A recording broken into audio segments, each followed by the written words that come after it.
Hello students, in the previous video we have seen the biofortification, and now the next topic it is the microbes in human welfare. Okay, so microbes in human welfare म्हणजे काय की आपल्याला micro organisms जे ह्युमनसाठी चांगले असतात त्यांचा use आपल्याला पाहायचा आहे की ह्युमन वेलफेअरमध्ये मायक्रोब्स कसा काय यूज केला जातो. ओके, तर सगळ्यात पहिले तर आपल्याला समजून घ्यायला लागेल की what are the microbes. Okay, तर मायक्रोब्स कोणते आहेत, तर मायक्रोब्स किंवा मायक्रो ऑर्गॅनिझम कोणाला म्हटलं जातं, जे काय आहेत नेकेड आयनी विजिबल नाही आहेत, म्हणजे आपल्याला दिसत नाहीत आपल्या डोळ्यांनी, आणि त्यांची साईज किती असते 0.1 mm किंवा त्याच्यापेक्षाही लहान असते. त्याच्यामुळे ते आपल्याला नेकेड आयनी आपल्याला ते दिसत नाहीत. ओके, फक्त इलेक्ट्रॉनिक मायक्रोस्कोप किंवा मायक्रोस्कोपनी असतात, त्यांच्यामध्येच आपल्याला हे मायक्रोब्स दिसतात. ओके, तर त्यांना काय म्हटलं जातं, मायक्रोब्स म्हटलं जातं किंवा मायक्रो ऑर्गॅनिझम्स म्हटलं जातं. ओके, तर हे जे मायक्रोब्स आहेत हे काय आहे, हा काय आहे एक डायव्हर्स ग्रुप आहे. डायव्हर्स ग्रुप आहे म्हणजे काय की पुष्कळ सारे वेगवेगळ्या याचे बनून एक एक ग्रुप तयार झालेला आहे. जसं की यांच्यामध्ये काय आहेत, मायक्रोब्समध्ये बॅक्टेरिया सुद्धा येतात, फंगाय सुद्धा येतात, प्रोटोझोआ सुद्धा येतात, आणि जे मायक्रोस्कोपिक प्लांट्स आहेत ते सुद्धा कशातच येतात, मायक्रोब्समध्येच येतात. ओके, तर हे सगळे काय आहेत, आता हे जे आहेत बॅक्टेरिया, फंगाय, प्रोटोझोआ, मायक्रोस्कोपिक प्लांट्स, हे सगळे काय आहेत मायक्रोब्स आहेत. आणि हे आपल्याला पाहायचं आहे की ह्युमन वेलफेअरमध्ये कसं आहे, म्हणजे की ह्युमनसाठी माणसांसाठी कसे काय ते आपल्याला उपयोगी आहेत. ओके, आता एवढं तर आपल्याला माहिती आहे की मायक्रोब्समुळे डिसीजेस सुद्धा होतात, पण त्याच्याही पेक्षा जास्त तर काही काही मायक्रोब्स हे ह्युमनसाठी चांगले असतात, आणि त्याचंच आपल्याला पाहायचं आहे की हे मायक्रोब्स ह्युमन वेलफेअरमध्ये कसे आपल्याला उपयोगी येतात. ओके, तर सगळ्यात पहिले तर आपल्याला हे जे मायक्रोब्स आहेत यांचा स्टडी जो केला जातो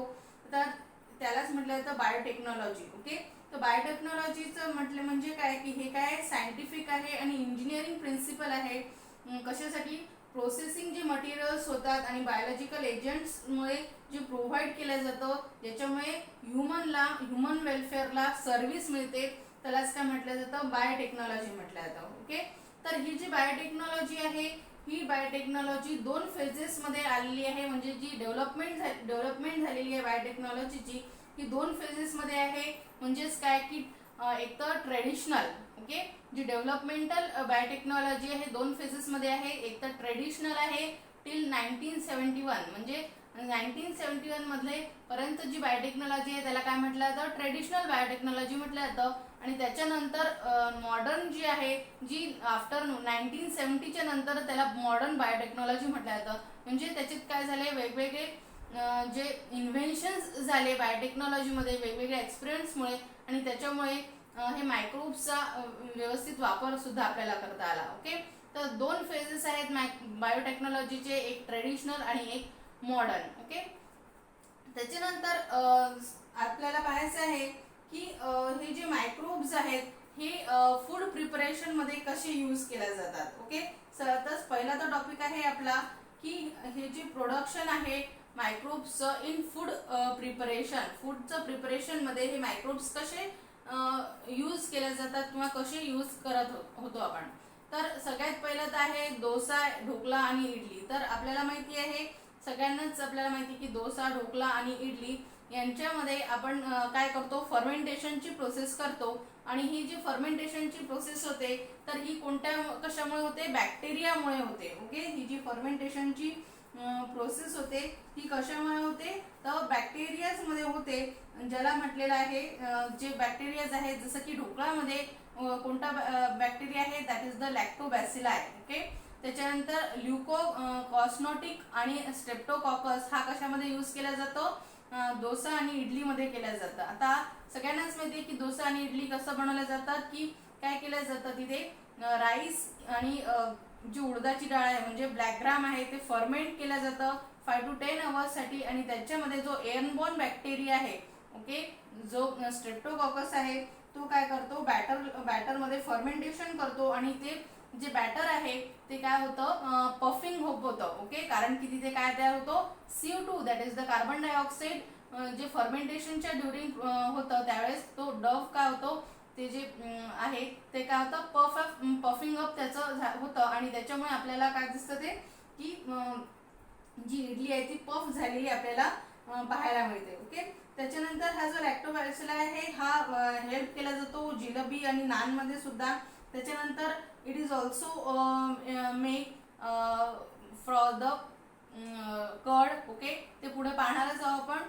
तर हे एवढं लक्षात ठेवायचं आपल्याला की लॅक्टोबॅसिलस कशामध्ये यूज केला जातो, ढोकळ्यामध्ये यूज केला जातो आणि ल्युकोनॉस्टॉक हा कशासाठी यूज केला जातो आणि स्ट्रेप्टोकॉकस डोसा आणि इडलीमध्ये यूज केला जातो. ओके, तर त्याच्यानंतर आहे नेक्स्ट आहे that is the microbes as a source of food. Okay, मायक्रोब्सला सोर्स ऑफ फूड म्हटलेलं आहे की काही जे मायक्रोब्स आहेत किंवा त्यांच्या फ्रुटिंग बॉडीज आहेत हे डायरेक्टली आपण यूज करू शकतो ॲज अ फूड. ओके, म्हणजे ते मायक्रोब्स आहेत किंवा त्यांच्या फ्रुटिंग बॉडीज आहेत आपण डायरेक्टली फूड म्हणून यूज करू शकतो. आणि त्याला आता हे मायक्रोब असल्यामुळे त्याला काय म्हटलं जातं, SCP that is the single cell protein म्हटलं जातं. ज्याच्यामुळे काय दिसतं आपल्याला की डेड आणि ड्राईड जे सेल्स आहेत मायक्रोब्सचे, जसं की बॅक्टेरिया, अल्गी आणि मोल्ड्स अँड ईस्ट यांना काय म्हटलं जातं, SCP म्हटलं जातं, that is the single cell protein म्हटलं जातं. काही जे मशरूम्स आहेत आणि ट्रफल्स सुद्धा आहेत ते डायरेक्टली यूज केले जातात फूड म्हणून.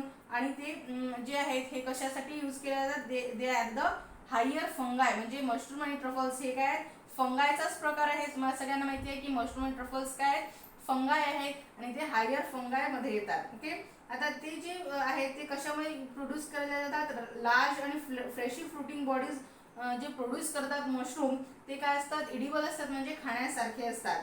ह्या ज्या फ्रुटिंग बॉडीज असतात ह्या कशा असतात, शुगर फ्री असतात, फॅट फ्री असतात. ओके, पण बट रिच इन प्रोटीन्समध्ये रिच असतात, विटॅमिन्स असतात, त्याच्यात मिनरल्स असतात आणि अमिनो ॲसिड सुद्धा असतात.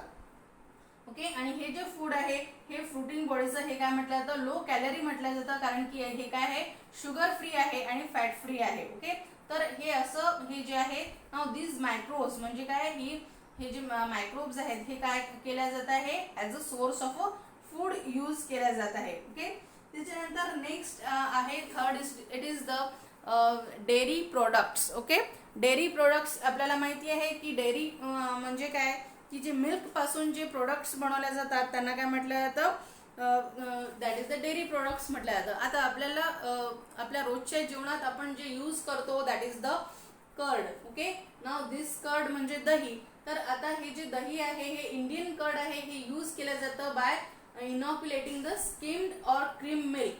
जे मिल्क आहे ते काय केलं जातं, इनॉक्युलेट केलं जातं म्हणजे गरम केलं जातं आणि त्यांच्यामध्ये काय टाकतो आपण, थोडंसं दही टाकतो. ओके, आणि त्याच्यानंतर त्यांच्यामध्ये कोणता बॅक्टेरिया असतो, that is the lactobacillus acidophilus, that it is also called as a LAB.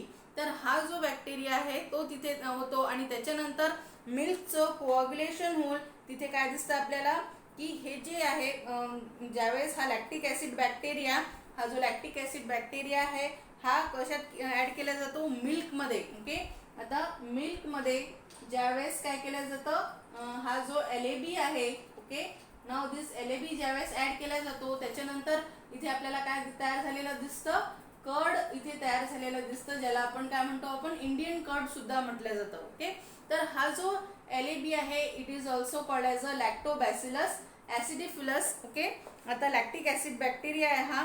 आता हा काय करतो की जी लॅक्टोज शुगर जी असते मिल्कमधली, ओके, जी लॅक्टोज शुगर जी असते मिल्कमधली ती काय करतो, त्याचं फर्मेंटेशन करतो आणि त्याचं कन्व्हर्शन कशात होतं, लॅक्टिक ॲसिडमध्ये होतं. त्याचं कन्व्हर्शन कशात होतं, लॅक्टिक ॲसिडमध्ये होतं.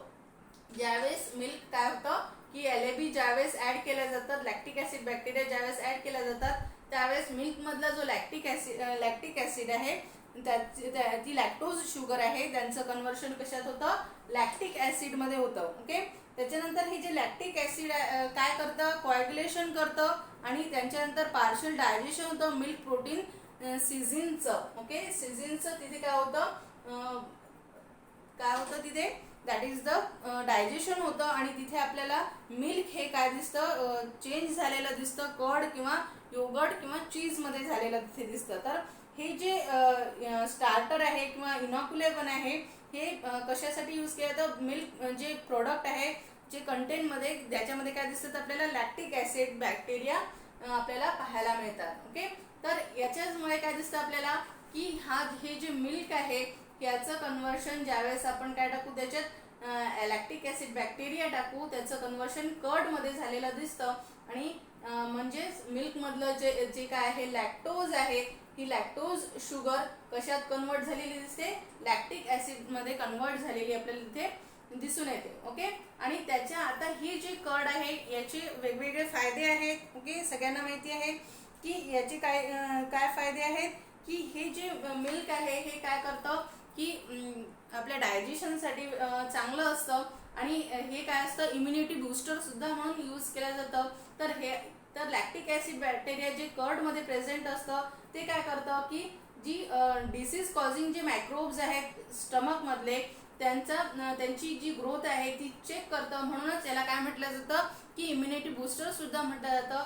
आणि ज्याच्यामुळे काय होतं की आपलं जे स्टमक आहे ते स्टमकमधले जे मायक्रोब्स आहेत डिसीज कॉझिंग मायक्रोब्स आहेत त्यांची ग्रोथ सुद्धा हे लॅक्टिक ॲसिड बॅक्टेरिया होऊ देत नाही.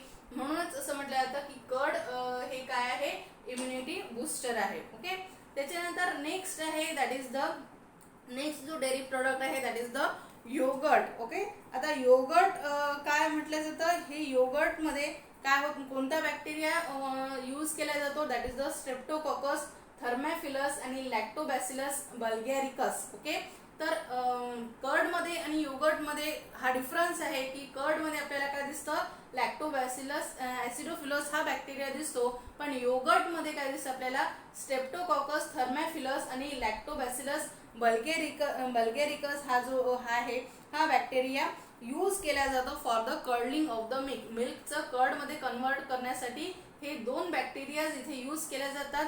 म्हणून याला काय म्हटलेलं आहे योगर्ट म्हटलेलं आहे. ओके, त्याच्यानंतर बटर मिल्क आहे. हे काय असतं बटर मिल्क आहे it is the acidulated liquid left after churning the butter from the curd. Butter milk कशाला म्हटलं जातं, ज्यावेळेस आपण कर्डचं बटरमध्ये कन्व्हर्शन करतो, ज्यावेळेस आपण त्याच्यामध्ये काय करतो चर्निंग करतो, त्याच्यानंतर जे ॲसिड्युलेटेड लिक्विड जे राहतं त्यालाच काय म्हटलं जातं बटर मिल्क म्हटलं जातं. ओके, त्याच्यानंतर नेक्स्ट आहे that is the cheese. Okay, आता ही जी चीज आहे हे काय आहे इट इज द जे चीज कसं तयार केलं जातं हे काय सगळ्यात पहिले जे मिल्क आहे ते कोॲग्युलेशन केलं जातं विथ द LAB जे लॅक्टिक ॲसिड बॅक्टेरिया आहे त्यांचं कोॲग्युलेशन करून काय केलं जातं हे काय केलं जातं कर्ड तयार केलं जातं. आणि त्याच्यानंतर हे जो कर्ड तयार होईल ओके हा जो कर्ड तयार होईल त्याच्यानंतर फिल्टर केलं जातं आणि ते वेमध्ये सेपरेट वेमध्ये ठेवलं जातं. त्याच्यानंतर हा जो सॉलिड मास जो तयार होतो तो राईप केला जातो कशामुळे by the growth of the mould, म्हणजे त्याच्यावर जी मोल्ड तयार होईल किंवा त्याच्यावर जे फंगाई जी तयार होईल त्याच्यानंतर त्याच्यामध्ये एक विशिष्ट फ्लेवर त्याला येतो आणि त्यालाच काय म्हटलं जातं चीज म्हटलं जातं. ओके, म्हणजे तर सिंपल प्रोसेस काय आहे चीजची की पहिल्यांदा मिल्कचं कन्व्हर्शन कशा केलं जातं कर्डमध्ये केलं जातं आणि त्याच्यानंतर कर्डला काय केलं जातं फिल्टर केलं जातं आणि जो सॉलिड जो मास राहतो तो तसाच ठेवून दिला जातो आणि त्याच्यावर जी ग्रोथ होते कोणत्याही फंगायची ज्याला मोल्ड म्हटलं जातं आणि विशिष्ट प्रकारची ज्यावेळेस मोल्ड तिथे तयार होते त्याच्यामुळे त्याला विशिष्ट प्रकारचा असा त्या चीजला फ्लेवर येतो. ओके, जे डिफरंट व्हेरायटीज आपल्याला चीजच्या पाहायला मिळतात त्या आणि त्याचं जे कॅरेक्टरिस्टिक टेक्स्चर आपल्याला पाहायला मिळतं ते कशामुळे पाहायला मिळतं किंवा त्याचं फ्लेवर टेस्ट जी वेगवेगळी येते कारण की डिफरंट जे मायक्रोब्स आहेत स्पेसिफिक मायक्रोब्समुळे त्याला डिफरंट असं टेक्स्चर येतं फ्लेवर येतं आणि टेस्ट येते वेगवेगळे. ओके, तर हे आपल्याला दिलेले आहेत पुस्तकांमध्ये कोणते कोणते चीज आहे that is the first it is the Roquefort cheese. आता रॉकफोर्ट चीज मध्ये काय केलं जातं की हे जे चीज आहे ही कशाने रायपन केल्या जाते ब्ल्यू ग्रीन मोल्डनी केल्या जाते that is the penicillium roqueforti. Okay, penicillium roqueforti या फंगाईनी हा चीज काय केला जातो तयार होतो रायपन केला जातो म्हणून त्याला विशिष्ट प्रकारचं टेक्स्चर येतं फ्लेवर येतं आणि टेस्ट येते त्याला काय म्हटलं जातं रॉकफोर्ट चीज म्हटलं जातं. त्याच्यानंतर कॅम्बर्ट चीज मध्ये पुन्हा ब्ल्यू ग्रीन मोल्डच येतो. तो कोणता असतो? पेनिसिलियम कॅम्बर्टी. ओके, पेनिसिलियम कॅम्बर्टीनी विशिष्ट प्रकारचा जो फ्लेवर टेक्स्चर जे टेस्ट येते त्याला कॅम्बर्ट चीज म्हटलं जातं. ओके, त्याच्यानंतर सगळ्यात प्रसिद्ध जे आहे cheese that is the Swiss cheese. Okay, Swiss cheese जे आहे आपण पाहिलेलं आहे की ज्याच्यामध्ये काय दिसतात आपल्याला लार्ज होल्स आपल्याला पाहायला मिळतात. ओके, अशा प्रकारचं ते चीज असतं आणि त्याच्यामध्ये मोठे मोठे जे होल्स आपल्याला पाहायला मिळतात, म्हणजे असे मोठे मोठे छिद्र जे पाहायला मिळतात त्या चीज मध्ये. ओके, तर या चीज मध्ये हे मोठे मोठे जे छिद्र पाहायला मिळतात हे कशामुळे पाहायला मिळतात? Due to develop production of the large amount of the CO2. Large amount of CO2 तिथे तयार झाल्यामुळे या स्विस चीज मध्ये आपल्याला असे मोठे मोठे होल्स पाहायला मिळतात. आणि कोणतं ब्ल्यू ग्रीन मोल्ड तिथे येतं? That is the propionibacterium shermanii. Okay, propionibacterium shermanii हे या मोल्डमुळे हे स्विस चीज मध्ये आपल्याला काय दिसतं की मोठे मोठे होल्स तयार तिथे झालेले दिसतात because of the large amount of the CO2. Large amount of CO2 असल्यामुळे या प्रोपिओनिबॅक्टेरियम शर्मानीमुळे या स्विस चीजला लार्ज असे होल्स इथे तयार झालेले पाहायला आपल्याला मिळतात. ओके, तर आता हे जे लॅक्टिक ऍसिड बॅक्टेरिया आहे. ओके, हा जो लॅक्टिक ऍसिड बॅक्टेरिया आहे तो काय आहे?